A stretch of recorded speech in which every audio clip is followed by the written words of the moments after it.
여러분들 남편이 사고나 병으로 죽고 나면은 그 부인을 우리가 뭐라고 합니까? 과부라고 하죠.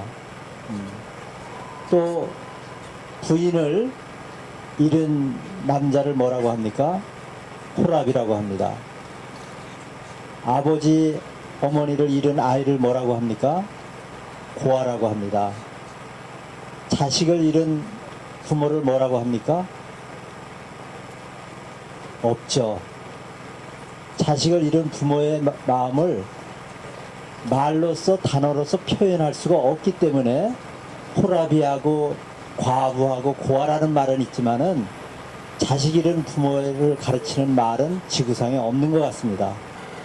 우리는 정말 어떻게 보면 할 수 있는 것이 아무것도 없다는 것에 그냥 슬퍼할 수밖에 없었습니다.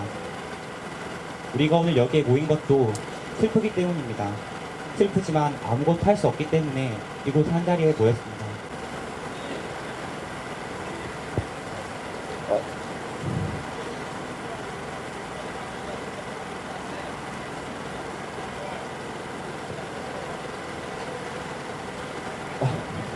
우리를 용서하지 마라. 국가를 용서하지 마라. 미안하다. 17세 꽃봉오리들아. 인간을 생각하지 않는 오로지 자본과 거대 자본과 그리고 기득권층만 생각하는 그런 세력들의 대표들이 이 사회를 이끌고 가겠다고 하기에 가만히 두어서는 안 되지 않겠는가. 굉장히 말하자면 2등 국민, 대한민국의 20대 80에 속해 있는 국민들이 80 중에서도 가장 저급한 저임금 비정규직들이 몰고 있는 배를 타고 가다가 사고가 났어요. 규제 완화에서 가장 중요한 게 서비스업 규제 완화입니다. 서비스업이 뭡니까?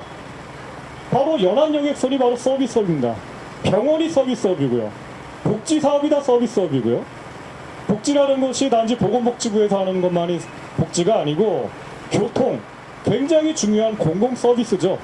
이것을 어떻게 하면은 민간에 맡기고 영리에 맡기고 이기주의에 맡길 것인지가 바로 박근혜 정부가 하나 가고 있는 일자리 창출 정책이고, 그런 정책에 의해서 만들어진 일자리가 바로 이번에 도망친 성장, 그런 낮은 수준의 책임의식도 없고 윤리의식도 없고 월급은 낮고. 사고 원인이 밝혀질수록 국민들의 실망은 더욱 깊어졌다. 당국의 관리 감독도 형식적으로 이루어져 있었다. 기상 체크도 제대로 이루어지지 않았다. 선장은 자질이 부족했고 항해상은 휴가 중이라 업무를 갑판장이 대신했다. 안전요원은 단 2명이었다. 사고 직후 위급 상황을 알려준 사람도 없었고 해난 구조 체계에도 구멍이 뚫려 있었다. 경찰 헬기는 신고 접수 후 30분 뒤에 출동했고 해양경찰서 소속 경비함정은 사고 현장에 1시간 뒤에 도착해서 시체 인양 정도로 만족해야 했다. 들으시면서 느끼셨을지 모르겠지만 1993년이면 지금보다 20년이 더 지난 과거인데요. 지금하고 다른 게 하나도 없습니다. 정말 똑같습니다. 사회재난과 자연재난을 분리해서 정책을 입안을 했고, 기존에 소방대청장이 총괄을 맡으셨던 거를 안전행정부 장관이 총괄을 맡고 사태 수습은 관련 기관인 이번 같은 경우에 해수부 장관께서 맡게 되는 거였죠. 실제로 현장을 모르던 분들께서 안전재난 문제에 대해서 직접적으로 총괄을 하셨고, 그 몇 시간이라는 골든 타임을 놓치게 됐습니다.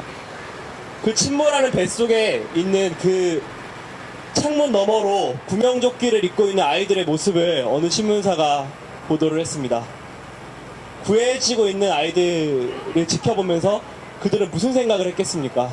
그 손가락이 닳도록 문을 두드려서 시체가 발견됐는데 손가락 부분이 거의 함몰돼서 보이지 않을 정도로 있었다라는 그 아이들은 바닷속에서 얼마나 슬퍼했겠습니까? 태양은 묘지 불에 타오르고 한낮에 찌는 더위는